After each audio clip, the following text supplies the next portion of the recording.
fact that like there's not enough science on those things, safety, long-term effects, for me to be like, oh yeah, fuck, take this stuff, it's great, you'd be jacked out of your mind, you'd be super smart, and then all of a sudden 10 years we find out like, oh, this shit's worse than Adderall.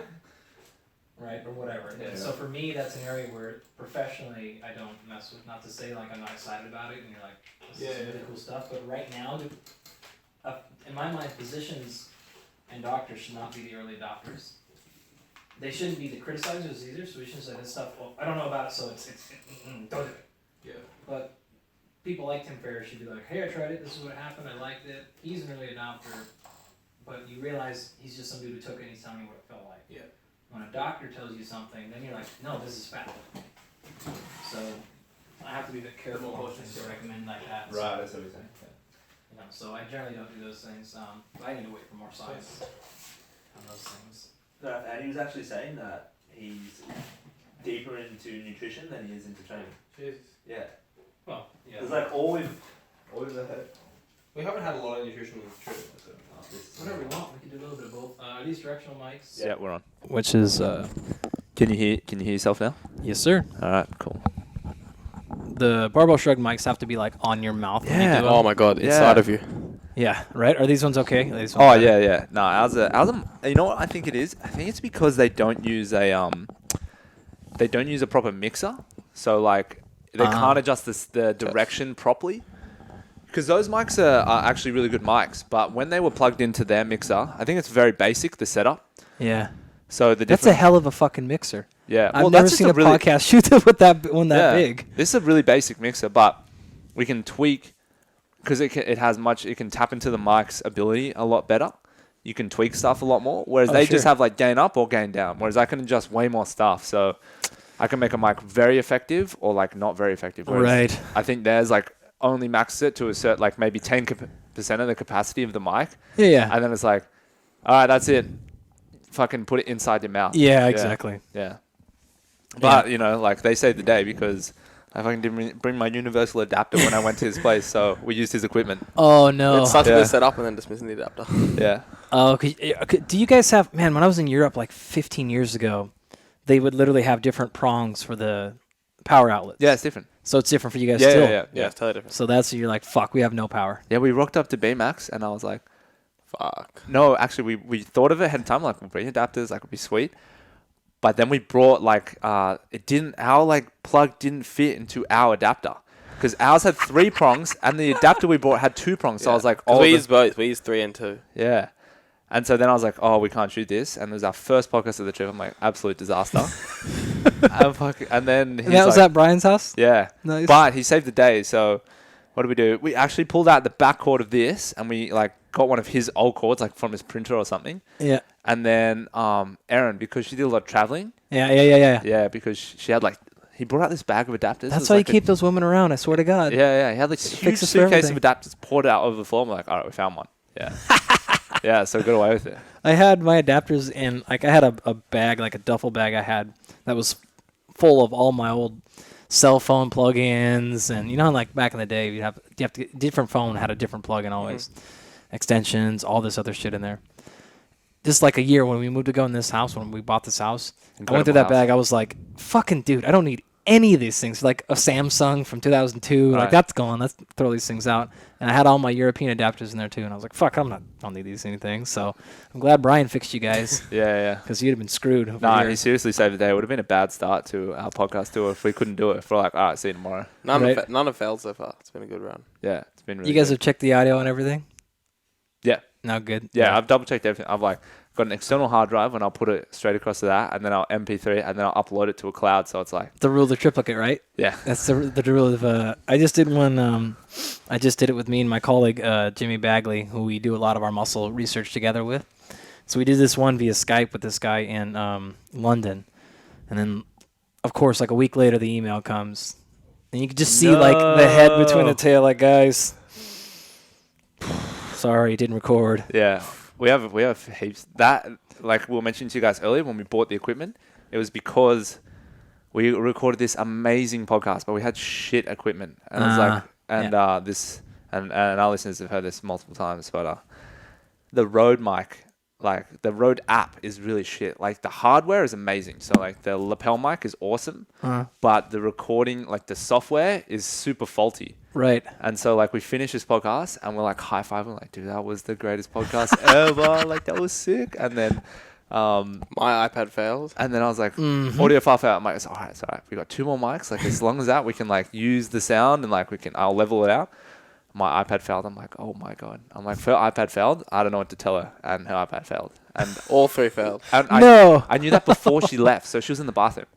And then she's like, guys, great podcast. I'm like, awesome.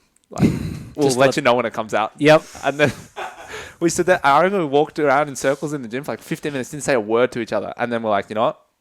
We talked to Kim. So Kim's like our third guy that helped us out. Okay. And he was like, buy some fucking good equipment and don't give up. Because we're like, no, we give up. Like, we're not doing this. Oh, Yeah. yeah. This is early. Yeah. It's like 20 episodes in. Yeah, enough where you quit and pulled plug. Yeah. Took us 3 weeks to tell her. Yeah. But we got it back on and we did it just a good job. Yeah, so when this happened to us, the guy was like emailing back. He's like, hey, you want to jump back on tomorrow? And I was like, no. Yeah. Like, I wasn't mad at the guy. I felt horrible for the guy, but like there's just a certain energy that you need for these things. And you can't. It's like, man, have you guys ever done any TV stuff or movie stuff before? I have a newfound respect for actors because to be able to do that shit again and to feel genuine, it is so hard. Like, that was great. That was perfect. That was an awesome rant. Now, can you do it again from over here? And do it again from here. Now, this time I want you to use this word here. And you spend the whole time trying to remember what the fuck you said the first time. Yeah. Oh, it's so hard. Yeah. So that energy to be authentic and genuine, like I swear, so I call myself like one take Andy. So I'm like, if it doesn't go in the first take, You're like, making me panic Double now. check. yeah, it's out. Like I can't say it again. Yeah. The second time I'm like, protein's good. Fuck muscle. Ow, I don't know. I feel like you haven't been the star of many podcasts. So tell us a little bit about the podcast you are starting with Brian McKenzie. I think it's a really good opportunity for people to. With Kenny Kane. Sorry, with Kenny Kane. With Kenny Kane. That's a little bit something we're sort of excited about where, like every podcast, you don't necessarily know what it's going to be coming out the gates. And I don't know that either one of us really know what it's going to be. It's going to be more, here's what it came is Kenny has, just hundreds and thousands of hours coaching on the floor. He's a stand-up comedian, and he's really intelligent. So he has a certain skill set to be able to deliver things that's just different from me in a different set of experiences where I'm much more of an academic, certainly a practitioner. I work with athletes still, an athlete my whole life. But I just certainly don't have the man hours that Kenny has, and I can't match that. And so when we just started talking, we're like, it makes sense that if we can bring this together and deliver a message in a way that we don't feel like people are doing right now, and to feature a different type of person as our guest, I think that we could have something really cool. So that's about as much as I can tell you because that's about as much as we know right now. We're going to try to figure it out as we go. Yeah. Interesting thing before we did this podcast, I was asking Mike for some potential guests and he mentioned your name like straight away. And then like further on in the conversation when we were talking about you and your guys' history and like for people that don't know, like you and Mike and Doug, you were all roommates in college. Is that semi-accurate? So I've known Doug for probably 20 years now. Yep. So Doug and I actually were roommates all through college. Right. So we played football together in college. We met when we were probably, 18 years old, something like that. So we played football together. We took basically every class together. We lived together. We trained together. Slept with each other. We did many, many times. We had the stories that I could tell that I told on his bachelor party night. Anyways, so then when we graduated college, we were sort of like, he took a job for the Colorado Rockies, which is baseball team, professional baseball team, being a strength coach for them. And I took a job at a place that used to be called Athletes Performance. It's now called Exos, right, worldwide. So Mark Verstegen ran that thing. It was the first kind of facility that had nutrition, physical therapy, sports med, performance, all in the same area. So we kind of split, and honestly, like, I didn't say a word to him for months. It was sort of one of those things where I'd literally spent 97% of my waking time with this guy, and no matter how much I love him, after 4 years, it's like, it's uncool to not talk to you for a few days. Yeah. And I'm sure he was the same way. So we had actually split, and we had both met the guy who ended up being our advisor for our master's at Memphis together a year prior to that. And independently, we had both just decided, we're going to go there for our master's. So I'll never forget, I was in the middle of Wyoming. I'm driving out, moving to Memphis. So this is a 24-hour drive or something. I'm like halfway there in the middle of nowhere, America. And I get a phone call on a Stug, and I hadn't talked to him in months. I'm like, hey, man, like, what's up? Are you still in, like, Colorado, or where the hell are you, you know? And he's like, oh, I'm on my way. I decided to go to Memphis. And I was like, shut the fuck up. Like, are you serious? And he's like, yeah. I'm like, me too. I'm like, where are you living? And there happened to be a faculty member there who owned a bunch of houses, and he rented out individual rooms to incoming grad students. And he's like, oh, I'm at this house on Spotswood Avenue. And I'm like, holy fuck, we're roommates. No, we're fucking roommates again. That is crazy. So when we get there, I feel like he fucking was like watching you, and he's like, "This dude's not Totally. speaking to me for months." right? He's I will totally get like a him. broken. This is I'm gonna track his computer activity. pre-Facebook stalking, so you couldn't really do that. I was right about it. Actually, Doug was the one our senior year who told me about Facebook, and then it turned out when I was a master's student, I was the one that told him about YouTube. I'm like, dude, there's this great new website. You can post Holy like videos and stuff. It's crazy. Like that's how fast YouTube's only been around, like what, 8 years now or something? 2004 or Really? something, 2006. Maybe 10 years. Okay, Yeah, right? about Like 10 years. it's crazy. Wow. Right? Yeah. It's not. Anyways, Fuck, I was an early adopter. so I get there to Memphis, and I'm like, dude, we're already best friends. If we live together, we're not going to meet anyone. We're going to train together. We're going to take every class together, and we're going to meet no one. So I'm like, let me find another. If he's got another room in another house, let me do that. So I moved out, and that opened up a room in that house, and that allowed Mike Bledsoe to move in. Right. So Mike came into the house. I ended up moving into a house, which was Chris Moore. Wow. Jesus. Yeah. So Chris had just finished the program, would have worked in my lab, and he was such a fucking shit show. I love this guy to death so much. But he was such a shit show. Like, I never knew where anything was. So he was gone and graduated from the program, and I'd have to be, like, in the lab and be like, dude, where'd you put this chemical, or where are these samples? And he'd be like, I don't know. And he just left his training gear was still there, his chalk, his belts were just all around. Yeah. Right? So that ended up, Mike was an undergrad, and our advisor at the time basically came to Doug and I because we were competing in weightlifting, and he was like, hey, I got this undergrad who wants to learn how to do weightlifting. Will you guys show him? And we're like, yeah, sure, whatever. And it was Bledsoe. And so we're like, this guy's pretty all right. And then Chris was powerlifting, so Chris wanted someone to lift with. So he's like, just be in the room where when I'm lifting, and it'll be better energy. And so that's how it all started. That is epic. Yeah. That's so cool. Yeah, it is pretty crazy. And there's other people sort of were involved in that too. Yeah. Rob, who's kind of the behind-the-scenes guy at Barbell Shrugged, was in the Navy with Bledsoe. Okay. Happened to be like in finance, and he was like, when the company got started, and he's like, oh, my buddy Rob will be the CFO. And we're like, sure, that makes sense.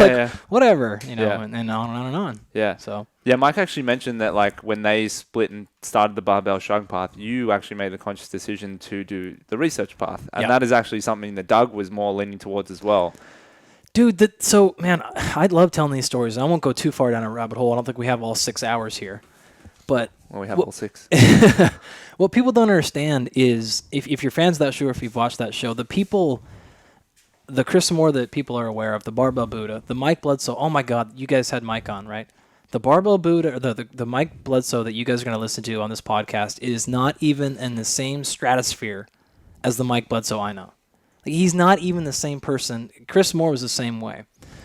Those two have evolved so much. It's crazy. Just incredible who they were to where they are now, even when they started the show. Doug was of course we've all evolved, but Doug is more similar to how he used to be in terms of Doug was a double major and a minor. So exercise science, I think major, math, and chemistry. Like I was like, this guy is going to med school for sure. He's going to be a physician or something like that. And so when we went to school, I'm like, this is a guy who's going to go on. And I was like, every class we took, I think one time in all the classes, I got a better score on an exam than he did. Whoa. Like one time. Actually doesn't surprise me. Yeah. Like academically, he was crushed. I think I had like my GPA in college was probably like a 3.1. I have no idea what that means. Is that out of 4? Out of 4. Yeah. 75%. Fucking high. Yeah, that's good. Yeah, right? Yeah. So, like, that's not that good. I mean, it's okay. That'll, like, barely get you into graduate school. Oh, really? Like, barely. Wow. Doug was probably like a 3.6 or 3.7 or something. So, academically, he was way higher. And I thought for sure he had the temperament. He had the horsepower memorization, like, way better than I do. Way better.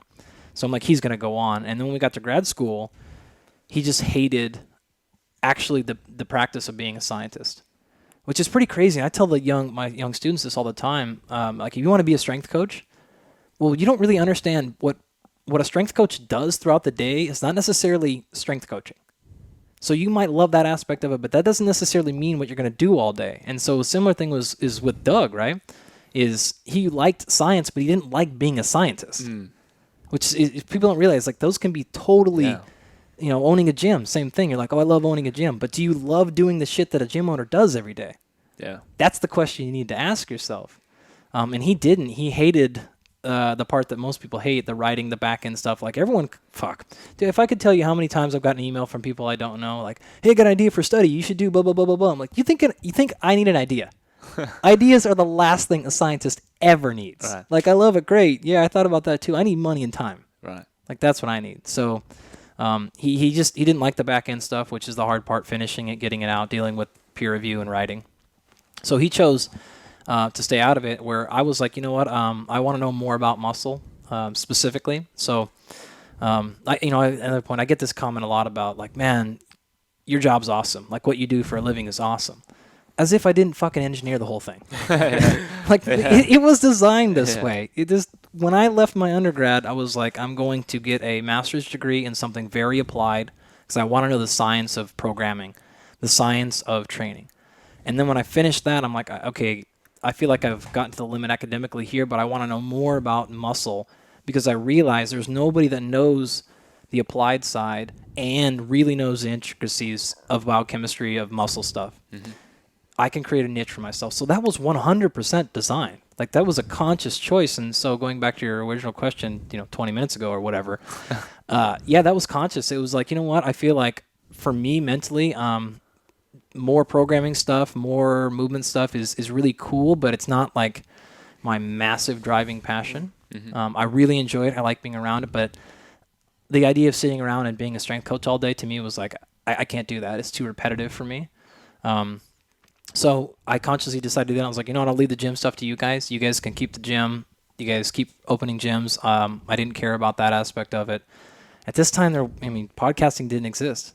Yeah. Like, that wasn't an avenue. Yeah. So I'm like, yeah, go ahead, guys. You're rocking it. And, I remember I still have them saved somewhere, the audio files for the first, 5 episodes for the show that they filmed. Oh, my God, they're terrible. That's Chit Chat with Mike.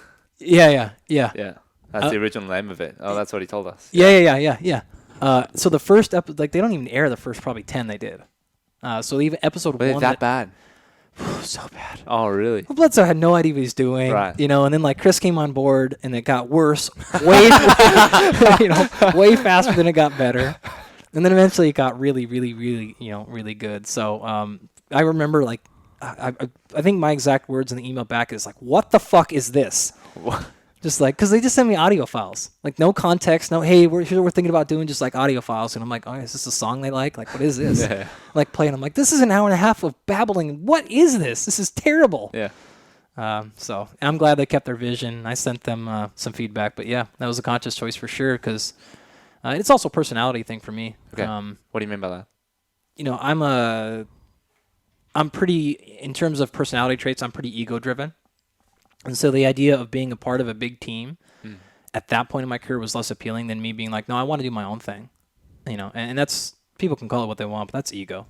That's 100% wanting if something awesome happens, I want people to say you did that, not, the team did it. And I was self-aware to know, I'm really happy for you guys, and I hope that blows up, but I want to carve my own path. I want something new. I want to make something new as opposed to be here, where I felt like they're so good and they're so...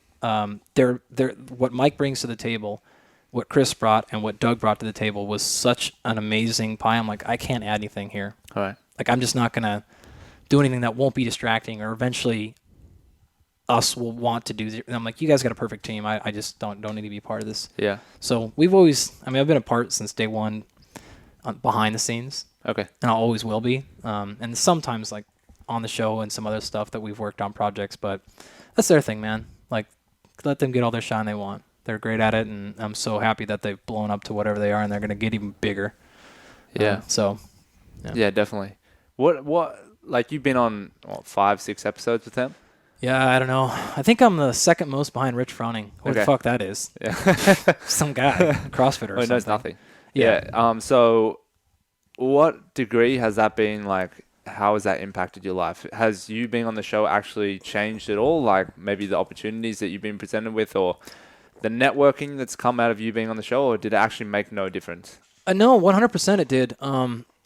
There's a lot of things. So when I got into science, there was essentially no one had any sort of public presence. So you did not see scientists that would post it on Facebook. If they had a Facebook account, it was private, for their friends. No social media presence. In fact, I remember even as a doctoral student, so this is just, 5-6 years ago, them being extremely cautious about do not post anything on Facebook about our study. Someone's going to take our idea. In fact, you guys may not realize this, but it's illegal for us to post like an article and give it away for free. We're not allowed to legally do that, and technically a publisher could sue me for that. Because you meant to pay for the journal. Exactly. Right. It's like I'm giving away their stuff for free. I'm totally copyright infringement. And so because of that... But it's the internet, so there's no laws. Well, right? It's the internet. Yeah. There's no worry about copyright on the internet, right? Plagiarism is totally fine. It's encouraged. Yeah, exactly, right? And so that was the culture where I got from being on their podcast was sort of like, well, how can we... two things. Number one, how can you show the people what you're doing? Because people actually really like this type of stuff we do generally, but they're not seeing it. A study came out 2 years ago that said on average, 7 people read every peer-reviewed scientific study. It's a study on studies. 7 people total? 7 people total. Oh, Jesus. So I will spend, years on a study that 7 people will read. Like the whole thing. The whole thing. Yeah. I didn't know anyone actually read more than the abstract. Yeah, exactly, right? 7 people. I'm actually surprised that it's 7. Yeah, and it's 7 people that are, of course, publishing in that direct area that need to. They're trying to copy your idea to plagiarize it. Exactly, Facebook, right? Right. So I'm like, well, what's the point? Like, if I'm doing this sports science stuff that actually might make a difference for practitioners, but 7 people are reading it, sure as shit, no one who actually is going to use it is going to read it. And so one of the things being on their shows is they were the one that convinced me after years. They're like, dude, you got to start Twitter, you got to start Instagram. All this stuff. I'm like, why? And I didn't see it. But then being on their show, I'm like, you go on one episode and all of a sudden, boom, you get 1,000 followers. And you're like, oh, shit. And it's not to stroke ego, but it's like, oh my gosh, now when I post a study out there, I actually affect some people. Some of these people might change their programming or change their food or make some sort of change in what they're doing because of this stuff. And that's the whole point of doing science. So what's the point of doing science if no one sees it? Yeah. What's the point? So that was one of the biggest things is the realization that I need to start treating my profession as a scientist like I'm an entrepreneur in some aspect of saying like, no, it is actually part of my job. And you feel really cheesy and really egotistical when you're like, hey, look at me, I published another study. And people will take shots at us a lot of time for that. Like you'll get comments a lot, like they call it academic oversharing. Or like, it's kind of like, it's like the people who post, like if you had someone famous come to your gym and you're like, oh, just trained Hugh Jackman today. You're like, totally, you're trying to show us all that Hugh Jackman Name dropping, yeah. Got it, right. Yeah. And so that's... I was just at Juggernaut with Chad Wesley Smith. Who's just doing squats with Chad. Yeah, just, squatting with him. Chad was watching you squat, and he was panicking when I was squatting. Thought I was going to get buried under the bar. I was doing a set, and he fucking ran over towards me because he thought I was going to fail. And I don't think Chad runs very often. I thought you meant panicking like, oh shit, this guy's one-upping me. No, that was not the case. No. He was panicking because I almost missed a rep, and they thought I was going to drop their sweet plates on the ground or something. They were concerned with their equipment, not him. Yeah. Don't really care if you break your spine. No. Yeah, just don't damage our nice plates. Got it. Fair enough. Yeah. So that's one thing is to learn that is part as much as you do feel cheesy about self-promotion. If you don't self-promote, no one sees it. So what's the point? Yeah. So it's a little bit of service, and it comes with self-promotion, but part of the game. Yeah, just that point. We actually had this discussion this morning at Denny's, and great breakfast. yeah. Wow. The classic. It's an American staple. Fuck, it was. It's like the first Grand Slam. Oh, it's incredible. Double, I had such a good time. No, I actually didn't go to the Grand Slam. I made my own breakfast. Oh, yeah. Veteran move. Veteran move. Refills on the coffee. Well, it's not a veteran move. He's just trying to get a dish without pancakes in it. Yeah. Yeah, because it's 7 a.m. And I was weak. Yeah. Go to Denny's and not get a pancake? Actually, I'm okay with that. Just The pancakes aren't that great. We went to IHOP There you have to. at you have 3 to a.m. yesterday. Yeah. Yeah, that was solid. Yeah. So my point was we're having the discussion at breakfast. Shouldn't have said Denny's. And Americans are passionate about food. And then we basically said the same thing is self-promotion and ego as long as what you mentioned, as long as you're self-aware, Yeah. I think it's really a really positive thing. I don't actually think it's a negative thing at all because like you're doing a service for others, and the people that like will rip you on it or troll you on it or whatever, it's just them wishing. It's just they're projecting their own shit. 100%. It's just you. It's them going. I wish I had fucking thought of that and done that study and put the work in, but instead, like I'm Cheeto fingers, motherfucker, like wasting my time like in my basement. You It's know? only people who are in science that don't do anything cool. There you go. That's only the ones that say it. So you're like, yeah, it's because you don't collaborate with anyone. It's because Yeah. you didn't do anything awesome. Like you Exactly. did another study that no one cares about. Yeah. It's going to get published in a very low journal. No one cares. That's why. 7 people read it. Yeah. Exactly. Not even 7. Like Fucking 6. 2, if anyone. Yeah, Yeah. that's generally what it is. But you know, like if you look at anyone who's massively popular from providing a service, that just comes with the territory, right? Yeah. Like no one's going to hear your message, and if you think it's important, what other option do you have? Yeah. Either you don't feel like it's important, so you don't promote it, you know, Yeah. or go the way. If you want to be on Barbell Shrug, like they have to know who you are. The only way to get out there is to be on the internet as much as possible, putting out all the good shit possible. I mean, this is a great example of it. You know, 3 years ago, I would have said no. You guys called, like, I want to be on this podcast. I was like, no. Like, I'm not going to go on your stupid CrossFit podcast. Like, what's that going to get me academically, right? Yeah. Well, now I realize, in fact, that's how my old advisors were. Like, you don't do this stuff. Like, blah, blah. And then I'm like, why? In fact, this is the exact opposite of what scientists should be doing. Yeah. Every scientist should be their life should be how well can I communicate with the practitioner instead of making it as hard as possible for the practitioners to actually get the information. Why are we not doing more of this? So I love some of my colleagues in my field that do this, that are on social media. And if they're not posting a lot, that's fine. But if they are willing to do podcasts with practitioners, because like, are you so arrogant to think that you're so ivory shelf that you can't come down and talk to someone who's actually trying to say, help me? I'd love to listen to you. Talk away, please, because I think you're important. Like, that is the biggest ego stroke possible. I'm saying I want you to talk for 2 hours for my audience because I want to hear it. Yeah. So I just don't get it. It doesn't serve any point. It doesn't help anyone. Yeah. I think as well, like, potentially a lot of these people have, like, very little speaking ability and personality. Like, you're fortunate that you do a lot of training and, like, Yeah. you hang out with cool people. So, like, you know how to speak well into a mic, whereas they actually might shut down and do a shit job. So, Yeah, fair enough. I mean, if you've ever been to a scientific conference, you'll never see worse public speaking skills. yeah. Some of the greatest scientists in the world are Yeah. notoriously shit at public speaking. Which is why we don't really know about them. Yeah. But you know who we know about? It's like you and Dr. Rhonda Patrick, who also went on Joe Rogan's podcast. Yeah, Same yeah. thing. She's Like, done so many podcasts. So you guys want to hear a She's- funny story about Rhonda now? Yeah. Let's complete the whole package. So when Barbell Shrugs started, did they tell you guys this story about? no. Okay. When they started, they should have. they needed like an audio video tech guy, and CTP? no. Before CTP. So I think CTP's on board, but they needed something else, and it might have been something that CTP didn't know how to do or didn't have time to do, and so they hired a guy in Memphis named Dan. Dan is Rhonda's husband. Right. So this is before Rhonda was Rhonda. So Rhonda and I actually worked in the same building. I was a few floors higher in the same lab. My lab was a little bit higher than hers.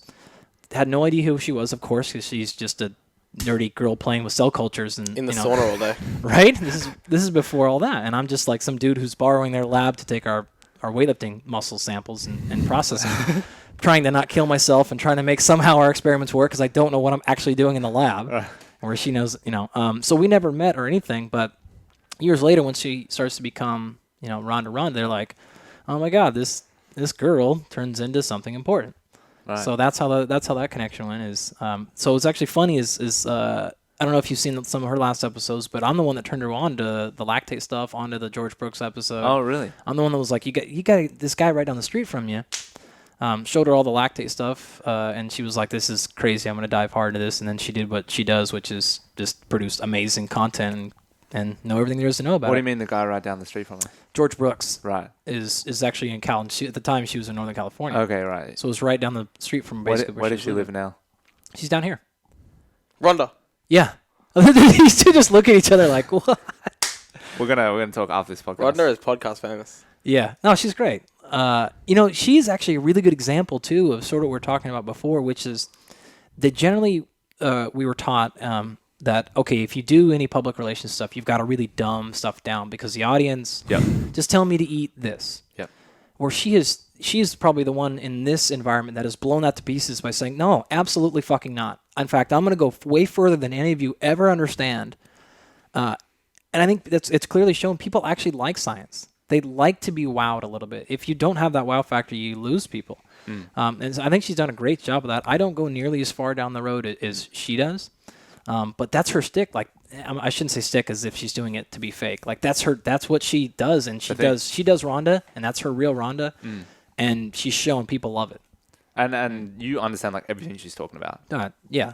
Yeah, absolutely. Yeah, you understand it. Yeah. I mean, I don't like know as much as she knows. Sure. Of course, she certainly has an expertise different than mine. You understand the jargon and the totally. Yeah. I mean, we've done the same analyses and the same proteins and the same molecules and stuff. The major difference is she does it in animals and old people, and I do it in athletes. Right.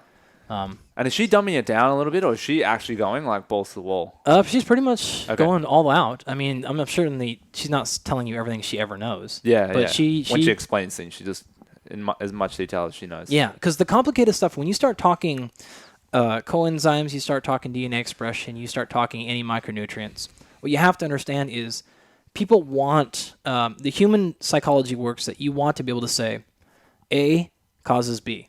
Yeah. That is absolutely not how those things work. A causes 10,000 different things. And what can happen is A can cause B that causes, say, muscle growth. And A can also cause C that causes, say, muscle breakdown. And so then when you start trying to explain that to people, you have to dumb it down to some sense, because if not, there's no tangible message. You're like, so what does actually folate do? Well, okay, it activates 10,000 different proteins. Now, 6,000 of them cause breakdown, 2,000 of them cause inflammation, 4,000 cause antioxidation. So you're like, well, okay, then there's no. So what she'll generally do is be like, okay, folate generally causes X. Yeah. And so she's dumbing it down a bit, but not much. In fact, what she's probably doing for the most part is trying to make a cohesive thought in her own head. Yeah. And then delivering, because she doesn't know exactly. Like, the problem with this is if you try to talk appropriately, by that I mean give a fair shake of what the scientific literature says on a given topic. What ends up happening is you have to add so many caveats and so many, well, in this situation. For the audience, you're like, one, I'm bored as shit. And two, what's that mean? Also, the other thing that happens is when you go down that road so damn far, you end up being like, well, I guess it doesn't matter. And so there's no story. So this happens to me all the time, where I'll get misquoted or people will misrepresent my research. I'm like, no, that's not what we found at all. But we had to sort of dumb it down a little bit, even for the scientists. And by dumb it down, I mean we have to make a story. Because if there's no story made, you can't deliver information. If we're going back to, even if I'm talking about delivering information to a fellow scientist, if they can't tangibly digest what just happened, it doesn't make any sense. So at some level, we're always, again, digesting it down to say, I think this is generally what's happening. So she's doing the same thing, delivering it to you, and I'm doing the same thing when I'm putting in a manuscript and trying to get it to a peer review. There's always a bit of that. I mean, it's the same thing if someone comes into your gym and asks a question about, like, hey, I want to lose some weight. What do I do? Like, if you drop your encyclopedia periodization knowledge on them, they're going to be like, and then move on to nutrition, right? Macronutrients and supplements, and you're going to get into, well, it depends. If your blood work says this, then we'll do this, and if your foot does this when we squat, we'll do. That's not usable. So you have to be able to be like, you know what? What do you generally do for food? Okay, what is your general background? Okay, let's start you here, and I think this is probably going to be good. That makes sense. Right, that's what you're doing at all times, and that's what she's doing generally. She just tends to lean a little bit more in detail, but again, that's what makes her so fun to listen to. Yeah. In a podcast on Barbell Show we're listening to in the car on the way here, it was either the most recent one or the second most recent one. So you mentioned, or you said, I want to talk about aerobic capacity, but I don't have the time, so I'm going to save it for another podcast. This is your podcast to talk about that. So before we go too deep into it, because I know you're going to go super deep, what did you think is just some like unknown things, maybe like 3 really unknown things people, or maybe mistakes people make about like training aerobic capacity or building an engine or whatever that may involve? Oh boy, good. Okay, Are you going into the aerobic system right now? Yeah, I'm going into the stress system right now. Oh, the slight irritation. We just knocked you to 120 beats. Yeah. Well, man, there's a long ways we could go here. So I'll give kind of a quick answer, and then I'll let you guys maybe steer it a little bit. Sure. People fundamentally don't understand words like aerobic. In fact, if I'll just put you on the spot right now, like, what does the word aerobic mean? If I were to go to do some aerobic exercise, what does that mean to you? Like using oxygen for energy. That's Okay, the predominant system. awesome. Well, what are you doing right now for the predominant energy system? Well, Oxygen. Bingo. So are you doing aerobic exercise right now? Yes. All right. Well, I would so- actually say it involves a little bit like a little bit of sweat, breathing up a little bit. No, But definitely not. I'm wrong. Yeah, right. So you could or could be sweating, but that's independent. Just because you're sweating doesn't define it to be I'm aerobic sweating now, exercise, that's for sure. right? I would say normally dictate on to say how high your heart rate is in between a certain system. It's the predominant system in between those heart rate barriers. Wrong. Why is that wrong? I was just saving it for you. I was just getting it done for you. Yeah. So what you're sort of saying is if the heart rate's too high, it would not be aerobic. It would no longer be the predominant system. Right. So what's your predominant system right now as you're sitting here? Aerobic system. Bingo. Yeah. So you're not so you see how this gets really complicated, right? Now, in one bit, you could say we're playing a bit of fuckery with words, but that's what's honestly happening is people have a false sense of what aerobic exercise means. Same thing with if I said cardio. Right? Do you guys do a lot of cardio in your training? Absolutely. Yeah. What do you do for your cardio?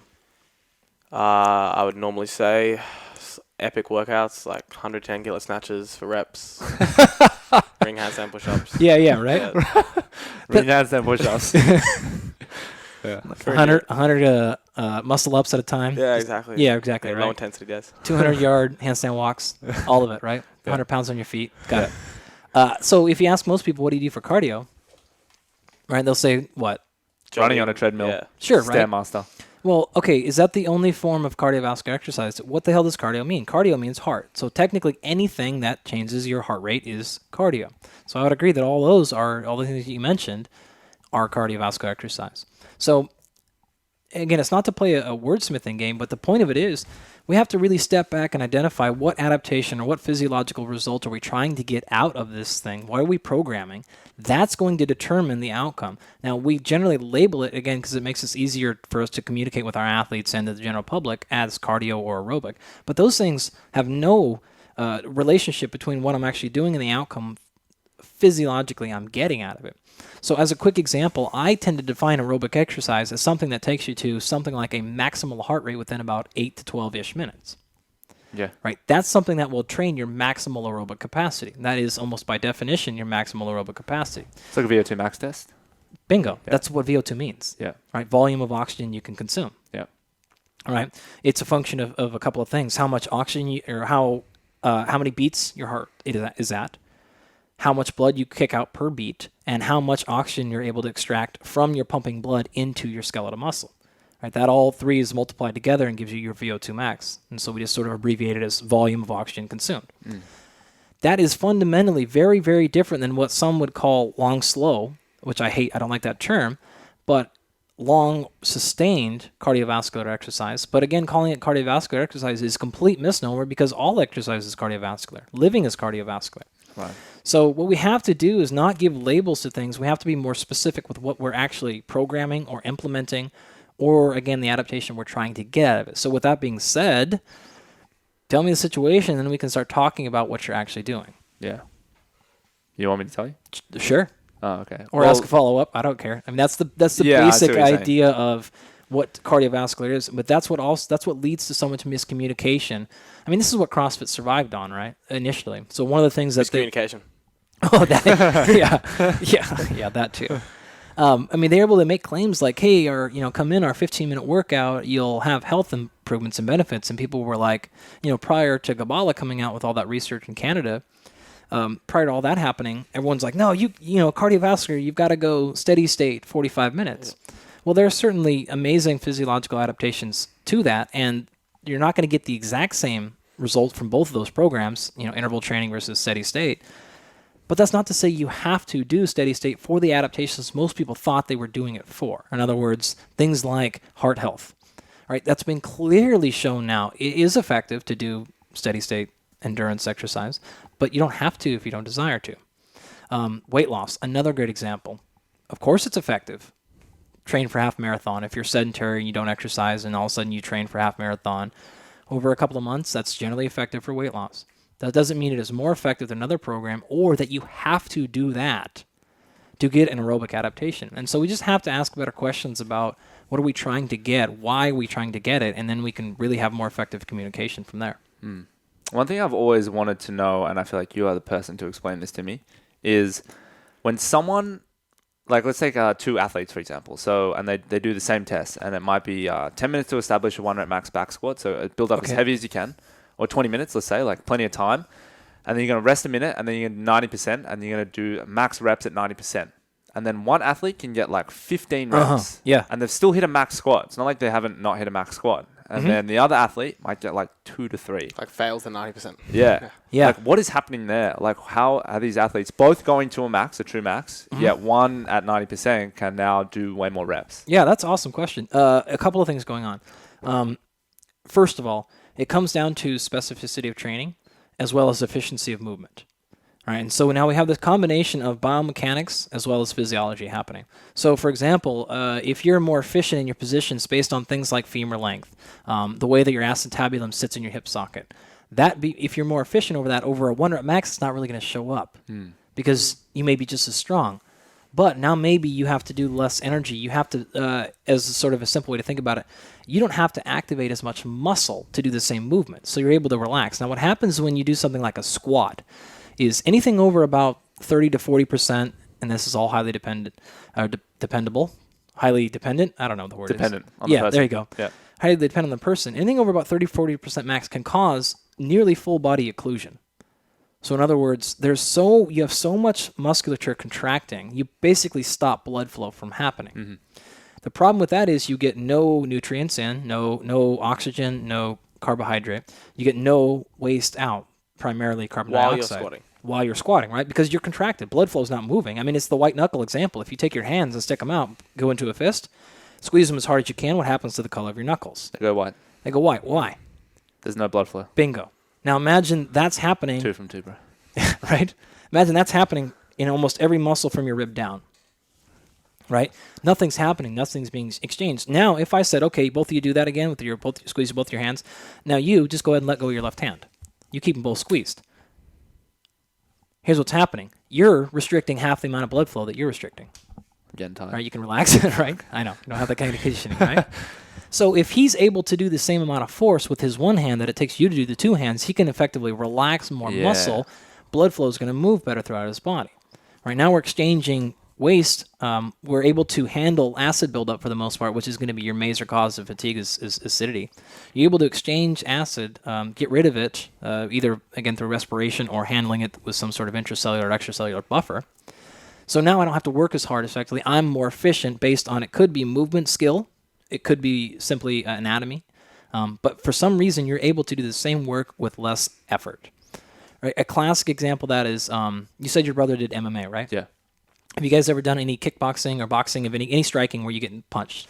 I've done a little bit of striking. Okay. Boxing, yeah. So you're going to be a perfect example. You've done some boxing, right? And Yeah. so have you ever sparred before?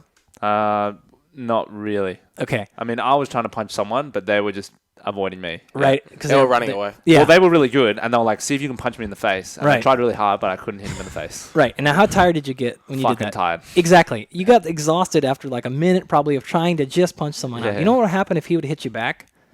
I Exhaustion immediately, within seconds, right? would get exhausted. You would have get Yeah, exhausted. And he would not get exhausted. And that's not necessarily because he's in better shape than you. That's probably because he's much more relaxed. He knows exactly what to turn on. He's more confident. And he knows exactly what muscles to use and which muscles not to use. So he's using, say, 10% of the musculature. I guarantee you, when you were throwing your punches, your biceps, area, your face was like this, right? And you're like, I'm exhausted after 3 reps. Yeah. If you got more efficient at that movement, you could throw 1,000 reps. Yeah. So as a good training example, one of the drills I like for early combat athletes is a drill where, say, you do a minute and you throw as many punches as fast as you can, as hard as you can. And you're going to be like this, and you'll wake up the next day and your pec will be sore and your biceps sore. And you're like, how the hell is my biceps sore from punching? Well, you do that for 2-3 days, couple of weeks, you become so much more efficient. You'll throw more punches and harder because you'll learn exactly how to punch. We can do the same thing with weightlifting, actually. This is the benefit of doing really heavy triples, for example, or really heavy 4s. You don't have an option on the 3rd or 4th rep of having less than 100% force production. You have to be perfectly efficient, but you're also getting tired. So you can't just have everything going. What needs to be tight, and other things have to be off. And that makes it more smooth. right? So it's not something you want to do all the time or with a very beginner, but it is one tool in the toolbox to help people with particularly things like depth, catching the snatch in the bottom position if someone catches it really high.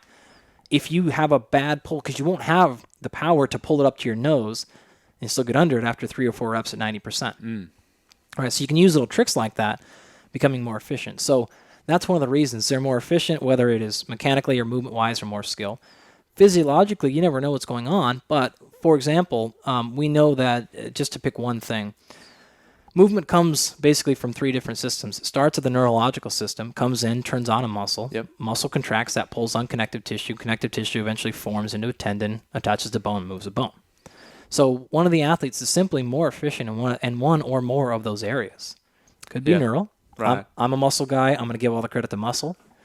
I'll give you one muscle example. They could have, and this we see this all the time in our laboratory when we isolate individual muscle fibers and we test them. Right? Most people are aware that there's fast twitch and slow twitch fibers, right?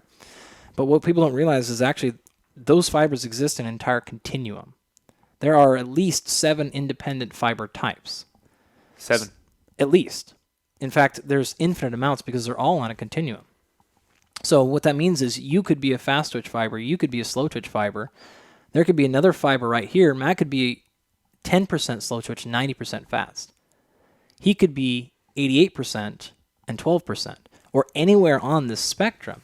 And so what you may have is a fiber that is enough fast twitch or has enough velocity to produce the same amount of force as another fiber, but has much more oxidative or endurance properties. I've shown this clearly. It could have more mitochondria, more oxidative enzymes that allow it to be more efficient in energy production. It could buffer acid buildup better. And so if you're both, it could be worse. You could both be the exact same percent fast twitch. Say you're 80% and you're 80%. But if your fast twitch fibers have more oxidative abilities, you're gonna fatigue a lot less sooner. And we see that all the time. We will see. I mean, we don't see like every day, but it's not uncommon for us to see a fast twitch fiber that has more endurance ability than a slow twitch, or a slow twitch fiber that is faster or bigger. And we see this all the time. Bigger. That's extremely common than a fast twitch fiber. They're generally not faster, but they can be. And so we don't know enough about the actual function of muscle for us to really be able to explain it. And so I'll have to give you, answers like, well, it's going to be one of these 700 things. Yeah. But it could be, anywhere. So what it does do, I think, is it gives the coach and the athlete important things to work on. So I don't know why physiologically, but what I do know is your ability to do repeated maximal efforts is crap.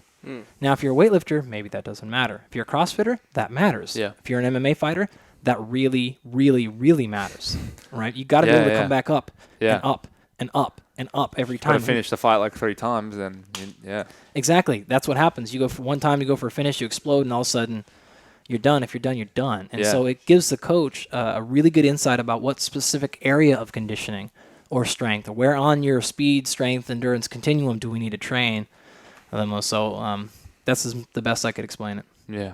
That was really well explained. I fucking feel like I know heaps about it now. That was good. Yeah, that was really good. Awesome. I want to pivot into something that people actually don't know much about you, but or you enjoy nutrition more potentially, or how would you describe your relationship between, you've talked about training a ton on podcasts. Mm-hmm. You haven't really talked about nutrition. Yeah, I generally get asked muscle stuff. That's usually what people care about, muscle or training stuff. I care about muscle, loads. Obviously, look at you. Clearly. Have no lats though. No. I hide it with the t-shirt. Yeah, that's very nice of you. That's kind for the rest of us Absolutely, yeah. that are not there. My wife, Natasha, she's 35 years old. I probably shouldn't say that. She'll probably get mad, but yeah, she don't care. She was an endurance athlete her whole life. And about, like a year ago, she was like, I can't do a pull-up. I've never done a pull-up. I'm like, all right, whatever. So months go by, and like every time, that's like her thing. She tells everyone that she meets, our CrossFit friends or something, like, she's like, I can't do a pull-up. I'll never be able to do a pull-up. We never really train. She's got super long legs. She's an amazing deadlifter on the squatting. But her upper body is, like, her pressing's terrible. Yep, right. Her pulls are terrible. So she's got the upper body, like a classic female upper body. Yeah. Just lags pathetic, behind. Yeah. Right. that was not Andy who said that. You were thinking it. Yeah. So we don't really work on it, but we're working on Penley rows, a bunch of different rowing. We do a bunch of rows just for importance, and I just put some rings in my garage out there, and we're out there working out. Like, what was it, 2 weeks ago or something like that? 3 weeks ago. And I got a couple people over here that don't work out, and so I'm kind of like helping them get warmed up. And all of a sudden, she just starts screaming in the back, like, ah! And we're like, what the hell? She's like, did you guys see it? Did you see it? And I'm like, what? She's like, I just did a pull-up. Like, what the hell? What do you mean you just did a pull-up? Like, no warm-up. It wasn't part of the day. We weren't working on it. She was like waiting for us and goes over, grabs the rings, knocks out a pull-up. On the rings. Yeah, knocks it out. Well, it allowed her to get into a better position. Yeah. And so she was able to pull better. I can't remember where I was going with that story. What was your original question? I was trying to get you to distinguish between. Okay, yeah, yep. okay. So, I can't remember where I was going with that, actually. She did a pull-up. That was cool. Anyways. Was it to do with the rows? You're talking about Penley rows. No, I think I was asking you about like how It doesn't nutrition and muscle. Like people always ask you, you know heaps about training. Okay, yeah. So I'm just going to totally Did your answer wife your just question. pay you to like tell everyone that she got a pull-up? So you find a way to like put it in the story? Right? I don't know. I promise you I'd tell everyone. I pride myself on storytelling, and that was just... With no point. Yeah. So, Anyways, so my PhD is in human bioenergetics. And I'll always basically, I have this sort of joke that I'll say. It's like, there's only two things in the world. There's mathematics and psychology. Like, that's it. Everything in the world, you name a field of study, it is either mathematics or psychology. That's it. And so if we look at what nutrition is simply biochemistry. And biochemistry is simply mathematics. Like, that's all it really is.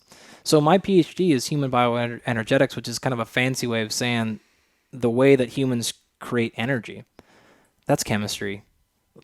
Nutrition is biochemistry. It's all the same thing. So for me, I'd probably say it's equal amounts muscle, nutrition, because like by definition, that's what my area of expertise is biochemistry specifically. Right. I just happen to focus more on that with young, healthy, athletic, performance-based things. So yeah, that I just typically don't get asked that question when I do these things. So I'm about to ask you. And many more. Fire away, brother. So, with CrossFit athletes specifically, actually maybe like MMA athletes, because you work with a lot of them more so than other athletes. Right now, combat sports in general, wrestlers, MMA, UFC guys and gals for the most part. My background's pretty equal all over the place, but right now it's mostly combat sport athletes. And who have you worked with in the past? Like in terms of athletes. Well, I have a girl right now, Helen Maroulis, who's reigning world champion in wrestling. She's getting ready for Rio right now. Nice. So I've done all of her weight cut, all of her diet for the better part of the last year or something. With another guy, Eric, who's close. He's really good too. So we work together on that. We actually, Charles Poliquin does her strength and conditioning. Yeah, I've heard of him. Yeah, right. I don't know who he is. Oh, you haven't really heard of him? No, I'm kidding. Oh, I was like, wow. Come on. So we're kind of on a team together with her. UFC fighters, I've done a little bit. Pat Cummings is the guy I work with probably the most. Jake Ellenberger, like on the daily. Dennis Bermudez. Okay. Bermudez.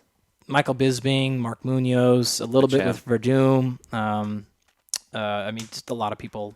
Some of it's a lot, some of it's not. Okay. So. Yeah, Lots so of folks, that was just essentially setting up the context for the people. So what is actually the trend of like damaging information that you've seen that has been out there amongst the athletes? You're like, oh my God, I keep hearing this over and over again. This information that is really damaging has been affecting these athletes. Yeah, I'll answer that actually globally. I think the most damaging thing people tend to say is saying that one thing has to happen or one thing can't happen. I of all those athletes I've worked with and all the people I've ever worked with on nutrition, whether it's writing the program, doing the weight cut, rehydration stuff, I've never met an athlete, I've never had one situation where everything was off the table or anything was off the table nutritionally. Right. Or there was one thing we absolutely have to do. I think that's the most damaging thing is people fall into this idea that they're going to chase this perfect nutrition plan, perfect supplement, perfect training plan for that too. Yeah. And that the fallacy there is that there is a such thing as a perfect training or nutrition program. And what's the bigger fallacy is thinking that there is actually one best solution for you. So for example, most people recognize, hey, one nutrition program doesn't work for everyone, right? Yeah. Well, there's not one program that works for you either. Your body is not that detailed to say, like, there is floating out in space somewhere some optimal program nutritionally that was perfect for your body. That's horseshit. There are thousands of different perfect, equally effective nutrition programs for you. Right. So I think that's the biggest misnomer of saying, like, I got to keep playing with this and it's really, really good. Everything's going great, but I haven't found the perfect one yet, or I can't do... Absolutely not. Your body is much more plastic than that. It doesn't really care. It will find a way to survive. If you don't have the enzymes, the proteins to handle a certain diet, it will build them. It will make them. You will upregulate some, downregulate others, and it will essentially get you to a very similar place at the end if you're consistent and patient enough, and it's a reasonably good, the concepts behind it are reasonably good. Your body find a way. I mean, these guys are a great example. They're on a 1 meal a day thing. So they eat 1 meal a day for probably the last... sucks. Did you put them on that shit? The fuck no. No, they showed up like this. Oh, right. Did you go to Denny's for that 1 meal? Where'd you go? They usually find the as many sushi buffets as they can find and just eat those poor places out of all their fish. Fuck yeah. But he's been doing it for a handful of years. He's about a year or so in, right? That's something that I generally... Oh my God. What time of day do you have your 1 meal? I get hungry just thinking about this. Dinner time? Like 6, 7. Have you had it yet?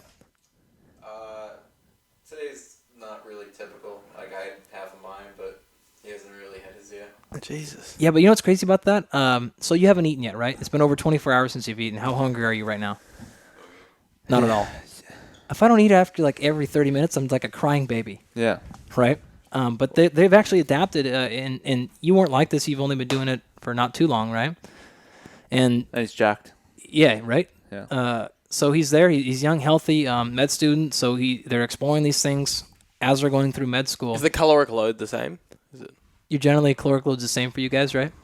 like normal caloric load? So they generally train, and then they eat right after they get done training. So they eat their Right. big meal. So it's, for the most part, the same thing. They just put it all into one feeding. Right? Now, that's something that, I generally wouldn't recommend as like a starting place. But they have a lot of rationale. It works great for them based on their schooling. They got to be able to do 12 hours without eating. When they go to residency, they will not have, you don't get breaks every 3 hours to go eat. And so it's setting themselves up to be in a really good position when they have to go work these 18-hour days with no break.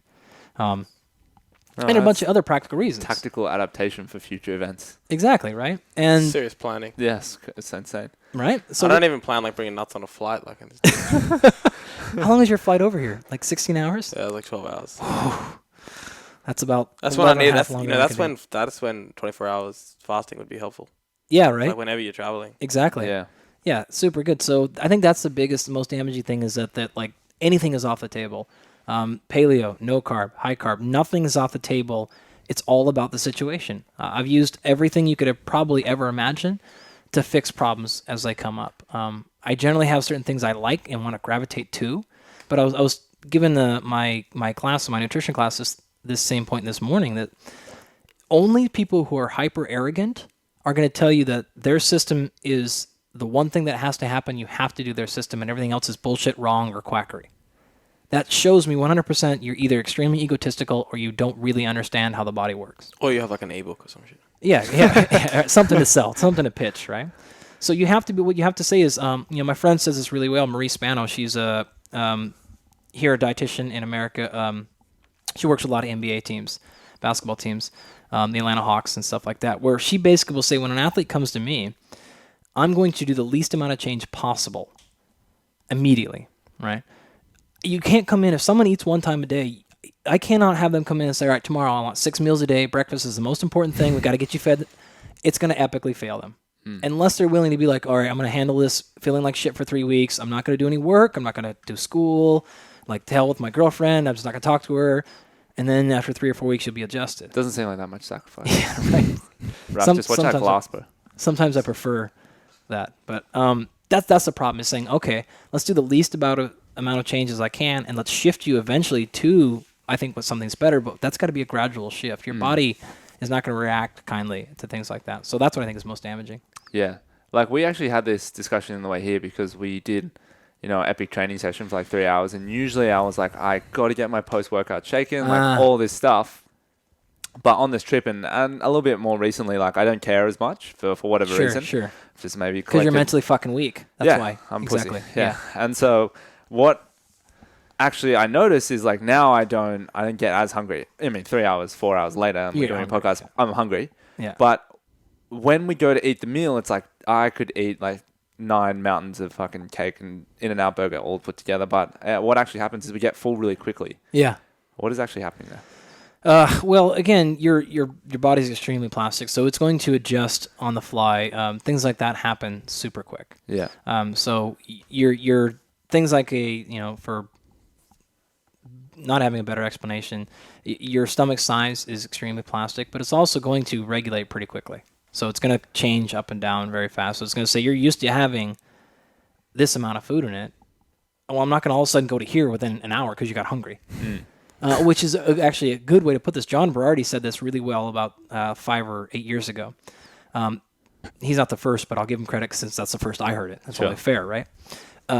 There is a major difference between behaviorally hungry and physiologically hungry. And I think these two will attest to that like quite clearly. So I'm like the hunger I feel right now. I'm like, fuck, I'm starving. My blood sugar's really low. Like I'm lethargic. Catabolic. I'm not physiologically hungry. Yeah. Like, do you really think your body can't survive 2.5 hours without food? Yeah. You know how long you can go without food? Fun fact, by the way. How long do you think you can survive without food? It's like 21 days, right? 30 days. Depends how fat you are, right? Well, yeah, Fat dudes can go like 10 years, like people around here. Now, people around here, there's only these two and me. Talking about Then USA. Natasha? I was talking about the greater Los Angeles. Yeah. Generally, I mean, Talking about Denny's. David Blaine, the musician, or whatever he is, he did like 48 and change or something like that. And then these two jokers were just telling me about, they got told in med school somebody did 300 and, was it It's like the most 360 some days, essentially almost a full calendar year without. Was that like a Scottish? I remember there was a study with a Scottish dude, and he was crazy fat, like you're gonna die, and he's like, I'm not eating. Was that the guy? And they like kept monitoring him, and he just didn't eat, and all his biomarkers everything got better, he got healthier, and he just was not eating. Just didn't die, yeah. So my point is like the average person can go 30 days easy. Well, physiologically easy. So if you're like an hour and a half in or 6 hours in or 8 hours in, you're getting cranky, that's you upstairs. right. It makes sense because I can instantly I can be like so hungry, I'm so angry, but then something will happen and I'll completely forget. Yeah, right? Exactly. And then I'll go like 2 hours not hungry at all, and then I'll get starving again. Yeah. You experience this a lot with the athletes I work with since they have to go through those massive acute weight cutting things where they'll be like, if you've ever had to fast for a day, have you guys ever fasted for 24 hours? 24 hours. You I guys, decided I would once, and I didn't. I remember this actually. Yeah. I remember the day. yeah, right? Well, if you do something like that, you realize like you get epically hungry around the 3, 4, 5, 6 hour, whatever that marker is for you. But after 30 minutes, maybe less, like that hunger goes away and it generally doesn't come back for a very, very long time. Comes in waves for sure. Yeah. And it's like not that bad after a while where you're almost like, Mine was pretty bad, so I don't know about you. But That was the first wave though. Your 2 hour fast? Yeah. You didn't make it. Once you get past that though, like you don't really continue to get hungry. You're 20 or you're 10 days in, you're not hungry anymore. You're feeling actually physiology now, but you're not really behaviorally hungry. You're not feeling that growling pain in your stomach. That doesn't last that long. Right. I have a question on That's the other the way. side then, because sometimes we hear people who say, oh, I did this fast and I felt amazing, like it was the best thing ever. Is that also just, like, is that just something that's going on in their brain and it's not the reality? Like, they're not all of a sudden way healthier and, like, their life's better? Absolutely. You nailed it. Yeah, 100%. It's mostly placebo effect in that. Now, there are some real physiological benefits to that, which is a bit dicey. But, yeah, it's the same thing where, I mean, I'm totally guilty of this. Natasha came home and she had, like, a big 64-ounce vegetable juice. So just all vegetables juice, right? I swear I get, like, 4 sips into that, and I'm like, yeah, my nose is clearing up. Like, My skin. I do feel better. My energy's ticked up. That's the 100% I feel. But that's actually, I get that a lot, and that's what keeps me eating really well, is I have that in my head of like, I'm so bad about this, but I kind of gamify food where I'm like, yes, like almost like a video game where I'm like, superpower, more vegetable, more, I'm growing in size and capacity. It's like Popeye. Yeah, exactly. So it's probably mostly that. You're not really seeing too much health benefit in 24 hours. And if someone's trying to like get fucking swole and like put on a lot of weight, and they need to be like in a caloric excess. Also called males. Just males under the age of 30. Yeah. Males between 18 and 30 Yeah. that lift weights. Are they going to do a lot of damage in like a 24-hour fast?